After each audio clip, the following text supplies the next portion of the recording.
Bab 1201. Cuaca sangat bagus. Di pagi hari, anak-anak bangun tidur, lalu mencari Magi untuk menanyakan apakah rombongan pesulap sudah datang. Magi tersenyum sambil berkata bahwa mereka sedang dalam perjalanan.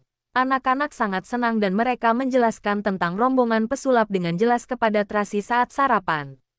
Tracy dengan santai bertanya tentang kelompok pesulap. Magi memperkenalkan dengan singkat. Tracy tidak bisa menahan diri untuk tidak terkejut. Kemarin dia dengar Carla mengatakan bahwa akan ada rombongan pesulap yang datang ke Taman Bordeaux untuk mempertunjukkan atraksi sulap kepada mereka. Tapi tak disangka formasinya sebesar itu. Dengan demikian, puluhan staf akan memasuki Taman Bordeaux dengan membawa berbagai peralatan dan perlengkapan, menyiapkan panggung dan mempersiapkan pertunjukan sulap di malam hari. Kalau begitu musuh dari negara Emron punya peluang bagus untuk menyelinap masuk, bukankah itu sangat berbahaya? Tracy segera mendiskusikan masalah ini dengan Magi secara bijaksana. Dia ingin membatalkan pertunjukan sulap ini atau adakan atraksi sederhana saja dengan 3-5 orang. Tapi Magi tetap bersikukuh karena sudah berjanji pada anak-anak. Dia juga tidak bisa membatalkannya karena rombongan pesulap sudah hampir tiba. Tepat saat dia berbicara, seseorang datang untuk melaporkan bahwa rombongan pesulap sudah tiba di gerbang Taman Bordeaux. Tracy hendak berbicara saat Magi meminta mereka mempersiapkan dan juga meminta anak buahnya untuk menyambut mereka. Tracy melihat masalah sudah sejauh ini, jadi dia tidak mengatakan apa-apa lagi selain memberi tahu anak-anak agar tidak pergi ke halaman sebelum pertunjukan resmi dimulai, karena bahaya bisa saja terjadi saat sedang menyiapkan panggung. Anak-anak dengan senang hati menyetujui. Magi agak tidak senang. Tracy, kamu terlalu berhati-hati. Ada orang kita di mana-mana. Anak-anak akan baik-baik saja. Lagi pula aku sudah pernah mengundang kelompok pesulap ini berkali-kali dan mereka semua adalah orang yang sudah kukenal. Sebenarnya kamu mengkhawatirkan apa? Nyonya besar, Anda terlalu banyak berpikir. Tracy dengan cepat menjelaskan. Bukannya aku khawatir. Hanya saja beberapa hari lagi kakakku akan datang untuk menjemput anak-anak. Aku harus berhati-hati. Jika terjadi sesuatu, aku tidak bisa menjelaskannya pada kakakku. Tracy mengungkit nama Lorenzo. Magi tidak bisa berkata-kata lagi dan hanya bisa menjawab, memang berhati-hati itu benar. Segera, dia dengan tegas menginstruksikan rombongan pengawal. Semua orang harap perhatiannya. Hari ini ada orang luar yang memasuki Taman Bordeaux. Semua orang harus menjaga keselamatan sang putri dan pangeran kecil dengan baik. Jika terjadi harus bertanggung jawab. Baik, semua orang menundukkan kepala menanggapi. Terima kasih Nyonya besar. Tracy meletakkan peralatan makan, lalu menyeka mulutnya menggunakan serbet dengan anggun. Aku sudah selesai makan dan ingin berjalan-jalan di taman. Pergilah. Magi mengangguk. Tracy, aku temani. Duke buru-buru bangkit berdiri. Tidak perlu. Aku ingin menelepon kakakku. Tracy menolak dengan sopan. Duke kembali duduk dengan kecewa. Dia samar-samar merasa akhir-akhir ini Tracy menjadi semakin dingin padanya. Magi meliriknya sambil cemberut dan kehilangan nafsu makan. Anak-anak, kita pergi main Lego. Oke. Paula membawa anak-anak ke ruang bermain. Sedangkan Carlos kembali ke kamar mengikuti kelas online. Hanya Magi dan Duke yang tersisa di ruang makan, beserta rombongan pengawal keluarga mereka. Magi menghiburnya. Duke, jangan sedih. Semakin kamu seperti ini, semakin banyak wanita yang tidak menyukainya. Aku tahu. Duke mengangguk, lalu menyemangati dirinya sendiri. Aku akan menemani anak-anak. Pergilah. Magi memandang Duke dan tidak bisa menahan diri untuk tidak menghela napas. Dari kecil hingga dewasa, meskipun Duke tidak memiliki prestasi yang cemerlang, tapi dia tidak pernah frustasi seperti sekarang. Jika masalah ini tidak bisa ditangani dengan baik, mungkin kelak dia akan kehilangan kepercayaan dirinya. Bibi, pada saat ini, Tamara bergegas mendekat, lalu berbisik di telinga Magi. Semuanya sudah siap. Hati-hati, ada mata-mata keluarga Moore di mana-mana. Magi memperingatkan dengan suara rendah. Baik. Bab 1202. Tracy memang berniat menelepon Lorenzo karena waktu yang ditentukan hampir tiba dan dia ingin tahu bagaimana keadaan kakaknya sekarang. Selama sebulan lebih, Lorenzo tidak menghubunginya dan negara Emron juga memblokir berita. Jadi dia tidak menerima berita apapun. Dia sangat khawatir, tapi tidak berani bertanya lebih banyak. Tapi sekarang saatnya hampir tiba. Dia ingin bertanya tentang keadaannya. Telepon tidak pernah terhubung. Tracy ingin mengutus orang untuk menyelidiki. Tapi dia ingat nasihat Jasper sebelum berpisah. Tidak perlu diselidiki. Tidak perlu dipedulikan. Pulihkan diri dengan tenang dan lindungi anak-anak. Memikirkan hal ini, Tracy tidak ada pilihan lain selain menyerah. Melihat hutan dari kejauhan, hatinya merasa gelisah. Tuan akan baik-baik saja. Nona jangan khawatir. Naomi meyakinkan. Mungkin beberapa hari lagi akan ada kabar. Sekarang aku hanya bisa menenangkan diriku sendiri seperti ini. Tracy menghela napas, lalu bertanya, "Di mana Jeff?" "Tadi berpatroli di luar." Naomi melihat ke belakang. Dia datang. Begitu dia selesai berbicara, Jeff sudah ada di hadapan Tracy. "Nona Tracy, hari ini banyak orang yang datang. Lumayan kacau. Apa ada masalah keamanan?" Tracy bertanya. "Totalnya ada 57 orang, termasuk pesulapnya." Jeff menjawab. "Ada juga beberapa hewan kecil. Aku meminta orang untuk memeriksanya dengan cermat. Anda jangan khawatir. Serahkan masalah keamanan kepadaku." "Terima kasih." Tracy menundukkan kepalanya berterima kasih. "Jangan sungkan." Jeff membungkuk untuk memberi hormat. Lalu berkata kepada Naomi, "Hari ini ada begitu banyak orang. Aku akan awasi secara keseluruhan. Sedangkan kalian awasi anak-anak dan Nona Tracy." "Mengerti. Hari ini aku pasti akan menjaga Nona Tracy." Naomi mengangguk. Lalu berkata, "Aku akan mengutus orang lain untuk melindungi anak-anak. Utamakan anak-anak. Apa yang bisa terjadi padaku?" Tracy berkata dengan nada menyepelekan. "Bahkan jika orang ingin membunuhku, 2-3 pembunuh, aku masih bisa mengatasinya." "Baik." Naomi menundukkan kepalanya. "Sebarkanlah pengawal. Malam ini kamu harus jaga anak-anak di semua sudut dan tidak boleh terjadi masalah," desak Tracy lagi. "Baik. Aku pergi sekarang. Anda tidak perlu terlalu khawatir." Jeff meyakinkan. "Bahkan jika ada orang yang benar-benar menyelinap ke rombongan pesulap, juga tidak akan terlalu banyak. Hanya beberapa orang saja. Masih bisa kita atasi." "Ya, hati-hati." Tracy melihat panggung sulap yang sedang dibangun tidak jauh darinya dan dia selalu merasa agak gelisah. "Oke, lanjutkanlah. Aku akan kembali setelah melihat Rosie." "Oke." Jeff mengedipkan mata, memberi isyarat kepada 2 pengawal wanita untuk melindungi Tracy, lalu pergi. Tracy pergi mengunjungi Rosie. Akhir-akhir ini Rosie entah kenapa selalu mencuit-cuit. Logikanya, kehujanan terakhir kali sudah berlalu lama dan tubuh sudah pulih sejak awal. Mungkinkah setelah 2 tahun dirawat di dalam rumah, dia berubah menjadi rentan? "Apa salah makan?" Pengawal wanita itu berkata dengan santai. "Mungkin karena dia belum terbiasa dengan daging sapi Prancis." Kalimat ini segera mengingatkan Tracy. Dia segera meminta seseorang untuk mengambil sepotong kecil daging sapi yang dimakan oleh Rosie dan membawanya ke Dixon untuk diperiksa.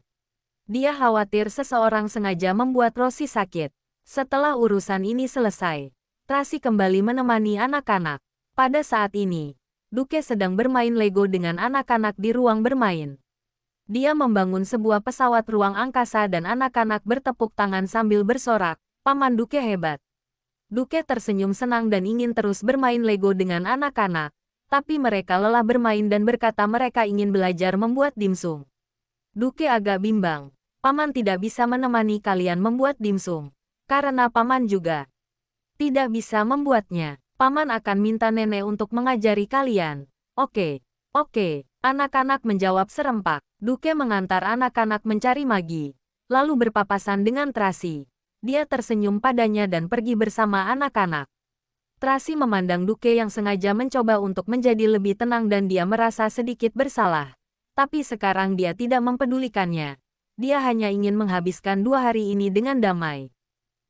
Bab 1203. Dalam sekejap mata, hari sudah malam. Panggung sulap di luar sudah disiapkan dan pencahayaan, serta pengeras suara juga sudah siap. Anak-anak tidak bisa menahan rasa ingin tahu mereka dan berulang kali bertanya kapan pertunjukan sulap akan dimulai. Magi meminta orang-orang untuk menyiapkan tribun yang indah di bawah panggung, memindahkan meja makan agar semua orang bisa menonton pertunjukan sambil makan. Pengaturan ini mendapat pujian dari anak-anak. Carlos dan Carla juga sangat senang. Bagaimanapun, anak-anak suka keramaian. Mereka belum keluar rumah sejak tinggal di Taman Bordeaux. Waktu awal-awal mereka baru mulai bermain di pertanian, peternakan, dan kebun anggur. Mereka masih merasa senang. Tapi setelah berlalu sekian lama, mereka merasa bosan. Sekarang susah payah mengundang rombongan sulap untuk tampil. Jadi semua orang menantikannya. Bahkan Tabib Hansen yang selalu menyukai ketenangan juga keluar untuk menonton pertunjukan atas undangan Magi. Tracy melihat Tabib Hansen dan anak-anak sangat bahagia. Dia tidak ingin merusak kebahagiaan semua orang. Jadi dia mengikuti pengaturan Magi dan pergi ke taman untuk makan malam. Magi adalah perencana utama malam ini dan sengaja mengatur Tabib Hansen dan anak-anak bersamanya. Mengatur Tracy bersama Duke terpisah di sisi lain. Dia juga memenuhi meja dengan bunga mawar untuk mereka berdua, agar terlihat lebih romantis. Duke sangat berterima kasih pada ibunya atas niat baiknya dan Tracy juga mengucapkan terima kasih. Alunan musik mulai terdengar dan pertunjukan akan segera dimulai. Panggung disoroti lampu warna-warni. Seorang wanita cantik bermain piano dan sepasang penari menari di sampingnya. Sorotan lampu seperti cahaya bulan yang menyelimuti mereka. Suasananya romantis dan indah. Ini adalah pertunjukan pembukanya. Magi memperkenalkan kepada anak-anak. Tidak akan menyenangkan jika semuanya adalah pesulap. Jadi akan ada beberapa selingan. Bagus, bagus. Anak-anak menonton dengan senang. Tabib Hansen tidak bisa mengerti apa yang mereka katakan. Dia berdiskusi dengan Amanda muridnya sambil makan. Cuacanya sedingin ini. Tapi kedua anak itu pakai baju setipis itu. Apa tidak kedinginan? Puff, Amanda tidak bisa menahan tawanya. Astaga guru. Jika menari, maka tidak akan kedinginan. Dixon merasa agak tidak enak hati. Untungnya mereka tidak mengerti bahasa kita. Kalau tidak, mereka akan menertawakan kita. Omong-omong, Tabib Hansen memandang ketiga anak kecil itu. Ketiga anak kecil itu hanya sebesar ini. Tapi mereka fasih berbicara bahasa Prancis. Luar biasa. Aku merasa anak-anak yang mereka lahirkan begitu jenius. Amanda berkata sambil tersenyum. Mereka tidak hanya bisa bahasa Prancis, tapi juga bisa beberapa bahasa lain. Aku bisa mengerti mereka bicara apa. Meski terdengar sangat imut, kata Tabib Hansen sambil tersenyum. Hahaha, Amanda tertawa. Saat Tracy melihat Tabib Hansen sangat bahagia, senyum pun muncul di wajahnya. Tracy, bersulang. Duke mengangkat gelasnya ke arah Tracy. Tracy bersulang, menyesap anggur dan mengingatkan dirinya sendiri di dalam hatinya bahwa dia tidak boleh minum terlalu banyak di situasi seperti ini. Foie gras ini enak. Kamu bisa mencobanya, kata Duke lembut. Oke, Tracy menarik perhatiannya kembali. Lalu berdiskusi dengan Duke. Duke, besok Daniel akan datang ke sini. Kali ini dia datang untuk menjemput Carla dan dia juga akan membawa Charles. Aku ingin menemani Charles. Jadi nanti bisakah mengizinkan mereka untuk tinggal di Taman Bordeaux selama beberapa hari? Tentu saja tidak masalah. Duke langsung setuju.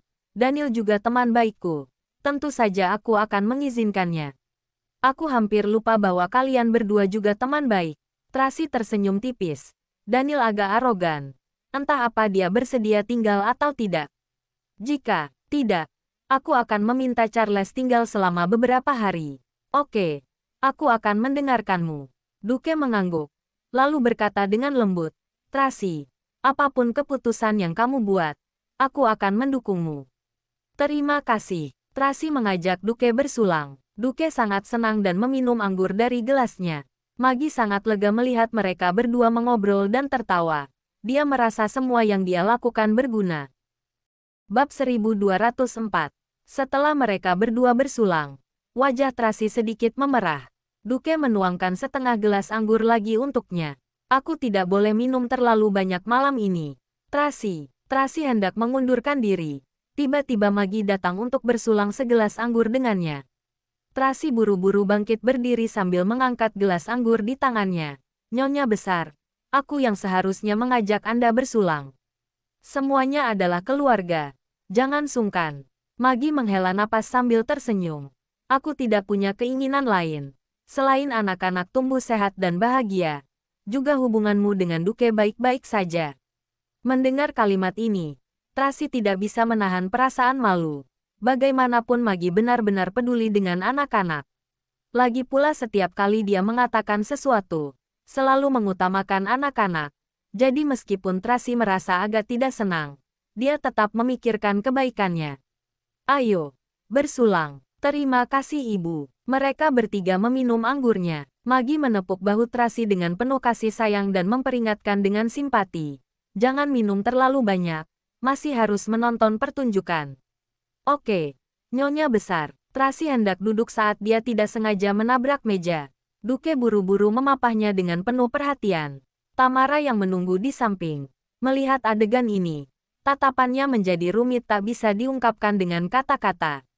Duke, jaga Tracy baik-baik. Magi memberi perintah.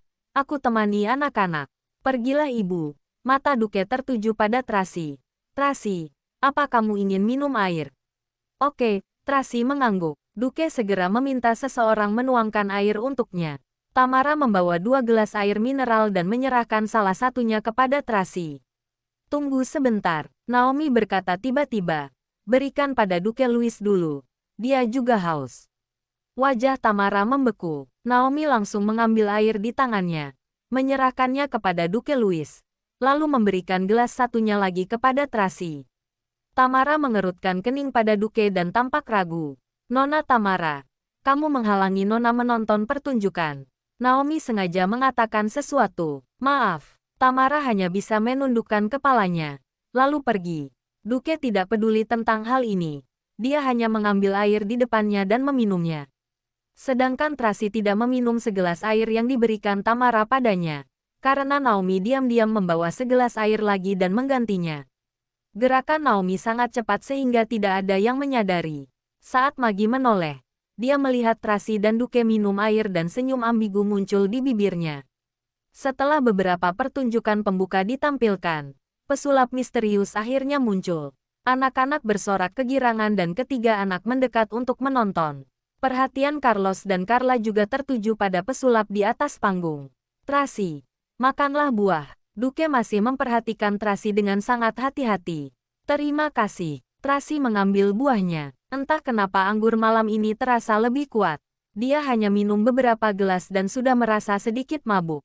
Tuan Duke, Nona Tracy, pada saat ini, pelayan datang untuk menyampaikan pesan.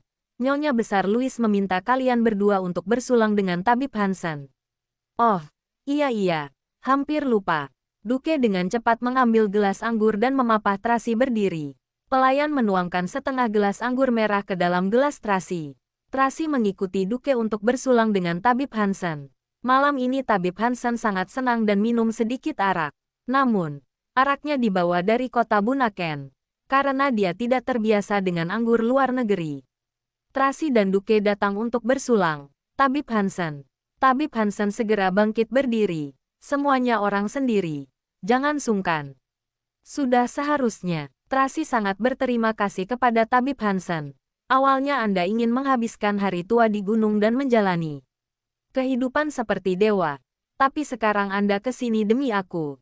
Dari kota Bunaken ke negara Emron. Lalu ke negara Prancis. Terima kasih. Anak bodoh. Sudah seharusnya. Tabib Hansen berkata sambil tersenyum. Ayahmu sungguh baik padaku. Anggap saja balas budi. Lagi pula aku sangat senang berkeliling dunia bersamamu. Bab 1205. Iya, kami juga ikut kecipratan. Amanda ikut berbicara sambil tersenyum. Dan juga aku. Dixon juga mengangkat gelasnya. Tabib Hansen. Dixon. Amanda. Terima kasih atas semua yang kalian lakukan pada Tracy. Aku akan mengingatnya seumur hidup. Duke berkata sebagai tunangannya. Aku akan bersulang untuk kalian. Bersulang. Beberapa orang mendentingkan gelas, lalu meneguk anggurnya masing-masing. Hari ini aku senang. Tapi aku tidak bisa minum terlalu banyak, desak Tabib Hansen. Iya, Tracy mengangguk. Lalu hendak kembali ke tempat duduknya. Tracy. Duke, tunggu sebentar. Pada saat ini, Magi juga datang sambil membawa segelas anggur. Tadi aku tidak berpartisipasi. Kali ini aku akan bersulang demi Tabib Hansen bersama kalian. Tabib Hansen, ibuku bilang. Duke dengan cepat menerjemahkan. Hahaha. Nyonya besar Louis terlalu sungkan. Tabib Hansen mengangkat gelasnya sambil tersenyum. Aku sudah lama mengganggu di sini. Terima kasih atas sambutan Anda. Aku yang seharusnya bersulang pada Anda. Duke terus menerjemahkan. Semuanya adalah keluarga. Jangan sungkan. Magi tertawa. Kemarilah. Bersulang. Minum segelas ini. Lalu lanjut nonton pertunjukan sulap. Saat Magi berbicara, pelayannya menuangkan anggur untuk Duke dan Tracy. Pada saat ini, Tracy sudah agak pusing. Tapi dia harus bersulang demi Tabib Hansen. Jadi tidak bisa melarikan diri dan hanya mengikuti alur. Setelah segelas anggur ini, Tracy merasa lebih mabuk dan Tabib Hansen di hadapannya berubah menjadi dua. Tracy, apa kamu baik-baik saja? Duke dengan cepat memapah Tracy. Tracy mungkin terlalu banyak minum. Bawalah dia pergi makan. Magi mendesak dengan simpati. Jangan biarkan dia minum lagi dan tontonlah pertunjukannya. Oke, Ibu. Duke dengan cepat memapah Tracy kembali ke tempat duduknya. Naomi selalu mengikuti Tracy dari belakang. Dia kebingungan. Tadi mengira Magi ingin mencari alasan untuk membuat Tracy mabuk dan menciptakan kesempatan untuk putranya. Tapi sekarang sepertinya Magi tidak ada niat seperti itu. Sulap semakin menarik dan anak-anak menonton dengan bahagia. Tracy kembali ke tempat duduknya. Minum air dan rasa mabuknya berangsur-angsur hilang. Di sisi lain, Duke minum anggur lagi. Ia yang sudah agak mabuk, menatap Tracy dengan mesra. Selain itu, semuanya normal. Tidak ada hal istimewa yang terjadi. Naomi ragu dirinya yang terlalu banyak berpikir, tapi ia tetap tidak berani mengendurkan kewaspadaannya. Pada saat ini, Tabib Hansen meninggalkan meja lebih awal dan Magi bangkit berdiri untuk mengantarnya pergi. Tracy dan Duke juga bergegas mengantar Tabib Hansen. Tabib Hansen melambaikan tangan sambil tersenyum. Aku sudah tua. Tidak kuat begadang. Kalian lanjutkan menonton. Jangan pedulikan aku. Aku kembali dan istirahat sendiri. Bagaimana bisa seperti ini? Anda adalah tamu VIP kami. Setelah mendengar terjemahannya, Magi buru-buru memerintahkan Duke dan Tracy. Duke, Tracy, kalian antar Tabib Hansen. Baik, Duke buru-buru memapah Tabib Hansen dan Tracy juga mengikuti. Karena kebetulan dia juga ingin kembali ke kamarnya untuk beristirahat. Naomi dan dua pengawal wanita lainnya hendak mengikutinya saat seorang pelayan tiba-tiba berteriak. Astaga, Nona Carla, hati-hati. Naomi tanpa sadar menoleh ke belakang. Carla awalnya berdiri di depan panggung untuk menonton pertunjukan, tapi tiba-tiba diundang ke panggung oleh pesulap. Pengawal keluarga Moore ingin menghentikannya, tapi Carla sendiri sangat senang dan langsung naik ke atas panggung. Naomi bergegas menangani masalah Carla dan berkata kepada dua pengawal wanita lainnya, ikuti Nona Tracy. Baik, kedua pengawal wanita itu segera menyusul Tracy. Tracy dan Duke mengantar Tabib Hansen hingga ke gedung kecil di belakang dan setelah memberitahu Amanda dan Dixon untuk merawatnya dengan baik, mereka kembali melalui jalan yang sama. Tracy merasa agak lelah dan ingin beristirahat. Duke tidak dalam kondisi yang baik dan tampaknya agak kepanasan dan gelisah.